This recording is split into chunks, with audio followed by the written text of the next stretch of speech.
Live from WRAL News Headquarters in Raleigh, your number one source for local news. WRAL News, coverage you can count on. A cold front gets closer to us today. We have a chance for some afternoon and evening thunderstorms today and tomorrow. I'll show you the timeline. Extra counselors will be at Northern High School in Durham today after a student was stabbed on campus. Straight ahead, the questions that remain this morning as we work to learn if anyone will be charged. UNC students and community activists will rally against gun violence today in downtown Raleigh. This is incredibly important in the history of North Carolina. Right now, this is one of the best points for us to make our voices heard. Coming up, why organizers say now is the time to push for change when it comes to gun laws in North Carolina. And fans are waiting to hear how long New York Jets quarterback Aaron Rodgers will be sidelined after getting injured during a game against the Buffalo Bills. He may have torn his Achilles. We'll know more after an MRI is scheduled for today. A lot to tell you about on this Tuesday. Thanks for joining us. I'm Renee Chu. And I'm Jeff Hogan. Great to have you along here. Yeah, those tortured Jets fans, just another blow to them. They did win the game, though. We'll show you how, because it is amazing. Elizabeth Gardner is in the WRAL Severe Weather Center. First off, though, with those rain chances today. Yeah, our weather's about to be amazing, but we have to see a cold front move through first. And that front could bring a few isolated afternoon and evening storms today and again tomorrow before it completely pushes out of our area. But we're waking up to clear skies for the most part. This morning it feels very pleasant out there. Temperatures and dew points are all in the 60s. We'll see partly cloudy skies during the afternoon, and mid-afternoon we start to see just a few isolated cells popping up. A little bit of lightning with this, some heavy rain at times, but the coverage won't be huge. Not everybody will end up seeing those storms. Right now we're looking at 69 with a dew point of 67, so it feels a little more comfortable than the 70s that we normally see on a summer morning. It is going to be a hot afternoon, though. We'll see a high of 93. Yesterday's high was 92, so it'll feel pretty similar. Hurricane Lee, brand new information that came in at 5 a.m. has winds at 115, so it's still a Cat 3, still a major hurricane, moving northwest at 7, still moving fairly slowly, but it starts to pick up forward speed and weaken a little bit as it moves northward. When it comes past Bermuda, likely to be a Category 1 with 90-mile-per-hour winds. It stays hundreds of miles off the coast of North Carolina and potentially makes landfall up around Nova Scotia as we get into the weekend as a tropical storm. You can see the computer models are all in good agreement over that. We'll continue to track that and show you what the impacts along our coast will be specifically coming up. Brian? 6:01 right now, Elizabeth. Just check with Raleigh 911, and we still have that crash, hit and run crash investigation at Newbern Avenue at Raleigh Boulevard. Look out for some police activity there. Also just getting reports of a crash on Jones Sausage Road at Auburn Knightdale Road. Working to get some details about that. I'm tracking through Garner some delays, construction-related delays on 40 eastbound between Business 70 and the Clayton Bypass. Right now, our live sensors are indicating about a 6-minute delay. If you can pick up 40 eastbound from the Clayton Bypass, you'll be on the other side of that backup, Jeff. Thanks, Brian. Counselors will be at Northern High School in Durham today to help students shaken by a violent fight that led to a lockdown yesterday. WRAL's Laura Levine joins us live from the school right now. This was a scary situation for a school, Laura, that just opened last week. Jeff, as you can imagine, this incident did strike fear, worry, panic for many parents and students here in Durham. With those flashing lights, police and EMS rushing inside the school building here, it did cause traumatic events, and that's exactly why staff and counselors will be on hand to support students who may find it difficult to focus in class today. Take a look at this video. It shows the heavy response from law enforcement surrounding the brand new high school when it went into lockdown. Investigators say a fight broke out, which led to one student getting stabbed by what's believed to be a knife. The sheriff's office detained 3 students for questioning, but no one was taken into custody. Aaron Roper, picked up his son as soon as the lockdown was lifted. I don't know what changes that, can be made. I mean, I think the administrators have done an excellent job thus far, but the problem is not at the administration level, it's at the home level. Yeah, and that parent did tell us that his son was actually afraid and did not want to come back to school today. As far as the student who was stabbed, that student was taken to a nearby hospital. This morning, we are working to learn more about their condition. We're also asking questions on whether or not the juveniles involved in this violent fight will face any charges. Laura Levine, WRAL News, live in Durham. Happening today, UNC students and activists plan to rally together in an effort to combat gun violence. This comes 2 weeks after police say a doctoral student shot and killed a professor on campus. The group Raleigh Boots on the Ground and students will protest at the North Carolina General Assembly. They're demanding lawmakers take action and put an end to the gun violence epidemic. The rally is set for 1 this afternoon. With breaking news we're following out of Nightdale this morning, crews are working to fix an overnight water main break that may be affecting hundreds of people. The WRAL breaking news tracker was on the scene on Lawrence Way, where crews are cleaning up some mud left behind from that break. Workers shut off the water in that area and are now working to find exactly where that break is so that they can fix it. A nearby Sheetz gas station is without water right now. We're working to learn if this break is the reason why. And more breaking news here in the WRAL Live Center. We want to take you to this brand new video coming in from eastern Libya. Heavy flooding there causing at least 2,000 people have died, according to the International Red Cross. Another 10,000 are still missing. Torrential rains from a powerful Mediterranean storm named Daniel triggered flash flooding. 2 dams collapsed, sending water flowing into already flooded areas. The death toll is expected to rise. Search and rescue efforts continue in this region. We'll keep you updated here in the WRAL Live Center. Ken, thanks. Raleigh police need your help tracking down a driver who they say hit a person on Glenwood Avenue. The WRAL breaking news tracker was there on scene last night. It happened near Rembert Drive around 10:30. Officers say the driver was in a red pickup truck. We're told the person who was hit was taken to the hospital with non-life-threatening injuries. If you know anything that could help with this investigation, call police. This morning, the state will officially take over child welfare services at Nash County DSS. The decision took county leaders by surprise yesterday. This is all happening after a WRAL investigation into the deaths of 2 children in the department's care. In a letter to county leaders, the State Department of Health and Human Services said Nash County has been slow to respond in critical situations. The department also said concerns about safety planning and have continued, creating a substantial risk to children and have led to children being harmed. I'm not happy this happened, but those 2 children need justice. And if, like I said, if the state needs to take it over, we need to support them to get it right. It is unclear how long the state will run the county's child welfare services. If you go to WRAL.com, you can read more about how state and county leaders are responding to this story. Breaking overnight, police are swarming a Pennsylvania community where they say the convicted killer who escaped prison has been spotted and he may have a weapon now. Authorities say Daniello Cavalcante was seen last night about 20 miles north of the prison from where he escaped. An alert was sent out to residents around 1:45 this morning, telling them to stay indoors and lock their houses, following a report that he may have broken into a home and stolen a rifle. This is the first sighting of Cavalcante since the weekend. It's been nearly 2 weeks since he broke out of prison. Cavalcante has since changed his appearance, shaving all of his facial hair. This morning, a special treat for first responders who keep our community safe. 2 local Chick-fil-A's are giving out free chicken biscuits as part of a token of appreciation, you can call it. WRAL's Kelsey Coffey joins us live this morning. It's all part of a bigger show of support for our first responders. Kelsey, good morning. Jeff, it sure is. Good morning to you. First responders can get a free Chick-fil-A chicken biscuit at 2 locations here in Raleigh. This one here, which is the Falls Village location, and the other location that's on Capitol Boulevard. This is part of the Raleigh Chamber of Commerce's annual thank you to first responders. The chamber is hosting their annual First Responders Appreciation breakfast in conjunction with the Chick-fil-A giveaway. More than 400 first responders are expected to come out this morning. The chamber will honor several of them at the event with awards for their heroism. The business community can come together and really say thank you to all of our first responders for their work, their sacrifices, not only to keep us safe, but to keep our community strong.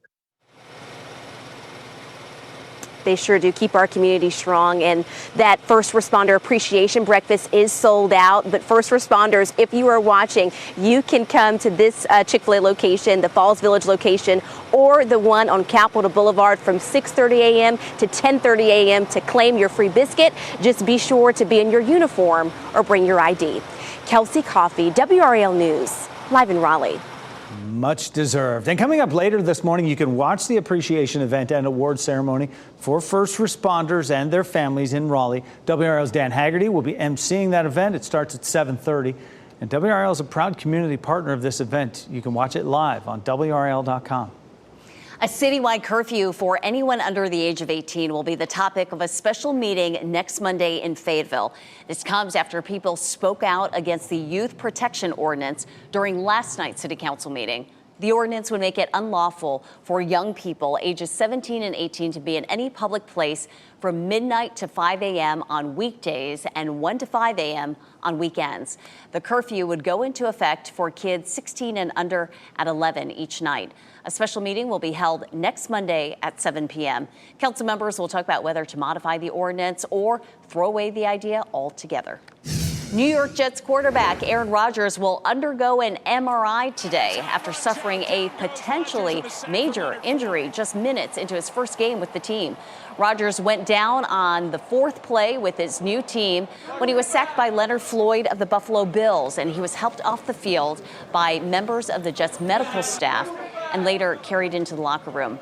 The team fears it may be a serious injury to his Achilles tendon, which could put him out for the rest of the season. Coming up in What's Trending, how quarterbacks from other teams are reacting to Rodgers' injury. Now, despite losing their star quarterback, the Jets were able to send their fans home happy. Rookie Xavier Gibson stunned the Bills, returning this punt 65 yards for a touchdown in overtime. So that's a walk-off. He crosses the goal line and they're gone. 22-16 win. It is just the third time in NFL history a game has ended on an overtime punt return for a touchdown. This morning, the American explorer trapped in a Turkish cave for more than a week is finally back above ground. It is amazing to be above ground again. I was underground for far longer than ever expected with an unexpected medical issue. Up next, what he had to say just moments after rescuers were able to get him to safety.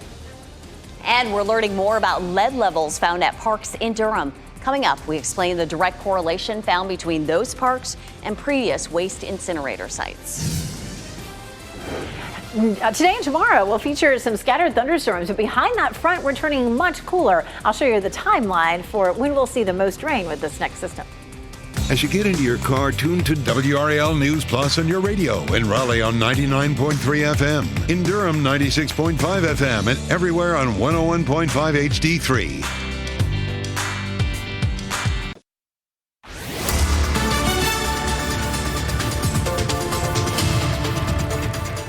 It is 6:14. It's a pretty pleasant morning out there. Temperature in the upper 60s across much of the region instead of low to mid 70s, which is what we often see this time of year. And our humidity is down a little bit this morning, too. So at the bus stop, it feels a little more comfortable than it has the last several days. But it's going to be a hot day. Yesterday, we hit 92. We'll likely hit 92, 93, and we'll feel that about the time the bus is letting the kids out at their bus stop as everybody's coming home. We also have the potential for a few isolated thunderstorms this afternoon from 3 o'clock on, so we'll walk through the timeline for that. The cold front itself doesn't come through until tomorrow, so we'll add another chance tomorrow. But once all that is done, it's going to feel pretty comfortable. As you're about to head out the door to walk the dogs this morning, temperatures will be in the upper 60s, climbing into the mid 70s. Brian? It's just about 6:15 as we take a look at traffic this morning, and I'm watching some delays on 40 eastbound heading out of the Business 70 area of Garner down toward the Clayton bypass. These appear to be construction-related delays, about a 7-minute backup overall. If you can pick up 40 eastbound from the Clayton bypass, you'll be in fine shape heading down toward 42, but some pretty significant delays there. Also, a report of a minor crash at Jones Sausage Road at Auburn Church Road, which is just to the east of that I-40 interchange. It's a minor crash, not seeing big delays at this point. Renee? Brian, thanks for that update. A significant update for you. After more than a week of being trapped at the bottom of a Turkish cave, American explorer Mark Dickey has been rescued. He's said to be in good condition this morning. Dickey was pulled out on a stretcher Monday after suffering from gastrointestinal bleeding while mapping a cave in the Taurus Mountains. More than 150 rescuers from all over the world worked for days to get him out. It's been one hell of a crazy adventure, but I'm on the surface safely. I'm still alive. European Cave Rescue Association, along with numerous member organizations, made all the difference. What an ordeal. Along with cave exploration, Dickey is also known for his work training others on how to rescue people trapped in caves.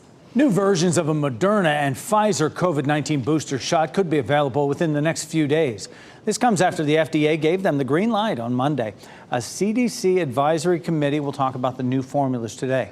If that group and the CDC director sign off, pharmacies and doctors' offices will have permission to give people the shots. Novavax says it also expects to have an updated vaccine this month. Free blood lead testing will be available in Durham today. It's for children between 6 months and 6 years old, as well as pregnant women. No insurance is required. Testing is available at the Durham Health Department on Tuesdays, Wednesdays, and Thursdays from 9 to 11 a.m. and between 1 and 4 p.m. The blood tests come as Duke researchers draw a distinct correlation between previous waste incinerator sites and high levels of lead. They found many of those previous sites can have high lead levels for decades after those sites closed down. 3 parks in Durham were found to have elevated lead levels: Walltown Park, East Durham, and East End Park. All 3 were built on former incinerator sites, many of which burned garbage, including paint and food cans containing lead. Today, a new program will launch in Durham County that'll provide free Narcan to the community. Starting today, a vending machine that dispenses free Narcan will be available 24/7 in the lobby of the Durham County Detention Center. Narcan is a treatment that can help save lives from drug overdoses. It's part of a partnership between the Sheriff's Office and Durham County Public Health. You're looking live at RDU International Airport right now, where a big move is set to take place this morning that will boost international travel. The airport plans to announce a new airline partner and international flights. It's happening at 11. We'll update you once we learn more.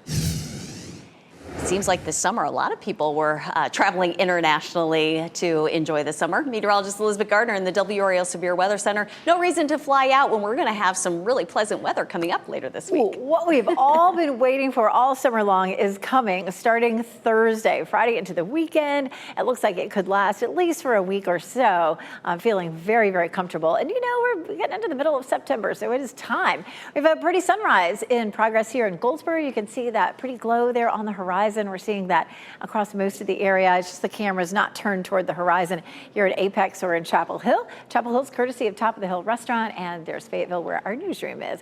Let's take a look at the tropics. Still really active out there. Technically, we're still really close to the peak of the hurricane season. Lee has winds at 115. It's still a Cat 3 moving northwest at 7. What's new this morning is that there really hasn't been much of a change, so that's really good news. The other thing that's new is as the storm travels northward, it still looks like it's going to be a Category 1 storm, continuing to weaken as it moves past Bermuda. Likely to be close to, but maybe not a landfall on Bermuda. Around 2 a.m. Friday is about the time it'll be passing by Bermuda with winds at about 90 miles per hour. And finally, the forecast track does take it all the way to a potential landfall somewhere between Maine and Nova Scotia, and that's likely to be late Saturday night, early Sunday as a tropical storm. So those are the new things there. What isn't so new is that we're expecting it to weaken as it moves northward. It's going to move into some cooler ocean temperatures. The red and orange is where ocean temperatures are above normal and the blue below normal. That happened when Franklin moved across this area and kind of sat there, churned up the water a little bit. The cooler temperatures will allow the storm to weaken a little bit. We take a look at our coastal impacts. We'll likely see coastal flooding, beach erosion, and life-threatening rip currents starting tomorrow all the way through the weekend. So keep that in mind as that storm passes by this weekend. If you're headed to the beaches, you may not want to swim.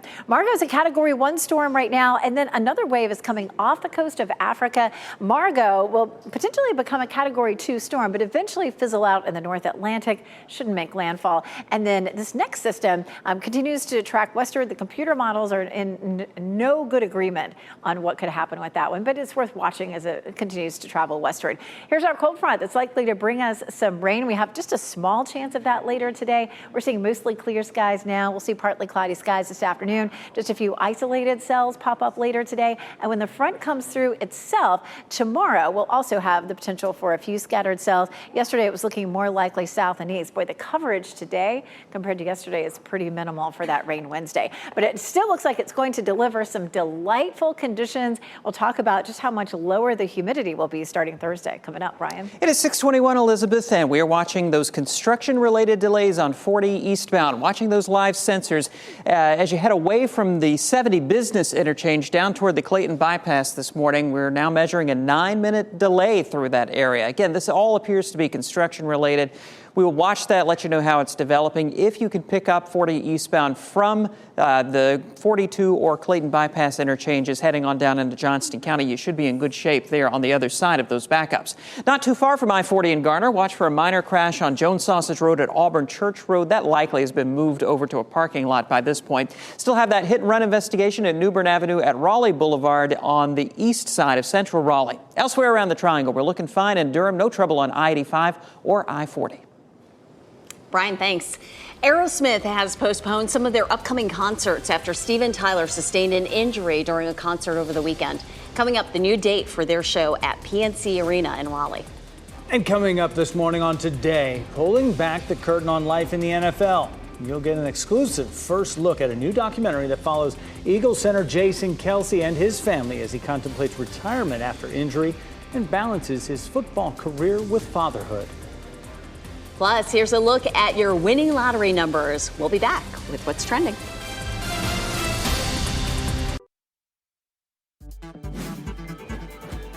This What's Trending report, sponsored by Rug & Home. The sports world is reacting to quarterback Aaron Rodgers' injury during last night's game between the New York Jets and the Buffalo Bills. And here now to talk about it, Brian Schrader with What's Trending. Brian. We're going to be talking about punctuation here in just a moment, so be ready for that. Kansas City Chiefs quarterback Patrick Mahomes tweeted about the injury, and he needed to use the edit button after forgetting a very important comma. So he first tweeted, "Hate that man, praying for the best," without the comma. So it looked like it said, "I hate that man." But some Twitter users, of course, raised eyebrows, as they are wont to do, and Mahomes was able to make fun of himself for that mistake, tweeting, "Knew I was going to need that edit button on here one of these days." Oh, goodness. All in the instance of brevity right there, you know, just the inflection, the difference. I hate it for the Jets fans. They have suffered years of this torture. And now the guy who they brought in to save the franchise is done after 4 plays. Not the team debut he wanted to make. No, not at all. Aquaman is returning to the big screen. Jason Momoa dives back in as the popular superhero in the upcoming sequel, Aquaman and the Lost Kingdom. This is a sneak peek of the movie, which is set to hit theaters December 20th. And Momoa says he is pumped to be doing this film once again as Aquaman. He says this one is funny, a lot of cool stuff in it. He does a lot of funny stuff with Patrick Wilson, who's in it, and Nicole Kidman also has a role in this movie as well. Looks exciting. Brian, thanks. New this morning, Aerosmith has postponed 6 upcoming tour dates, including one in Raleigh, after Steven Tyler injured his vocal cords during a concert Saturday in Chicago. The singer posted on social media that he is heartbroken about having to reschedule the dates, but wants to give fans the performance they deserve. The band was supposed to play at PNC Arena on September 24th, but that concert has now been pushed back to February 26th. Aerosmith also rescheduled shows in Detroit, Chicago, Washington, D.C., Toronto, and Cleveland. Sure is a beautiful morning out there. Take a live look at Sanford, that gorgeous glow right there on the horizon. We do have the potential for some scattered storms later this afternoon. I'll walk you through the timeline coming up. And Durham's Northern High School opened a week ago, exactly to this day. And now today, counselors will be on standby, working to help students after a violent fight broke out here yesterday. Who wouldn't want a free chicken biscuit? How 2 Raleigh Chick-fil-A locations are making that happen today for the people who risk their lives to save ours.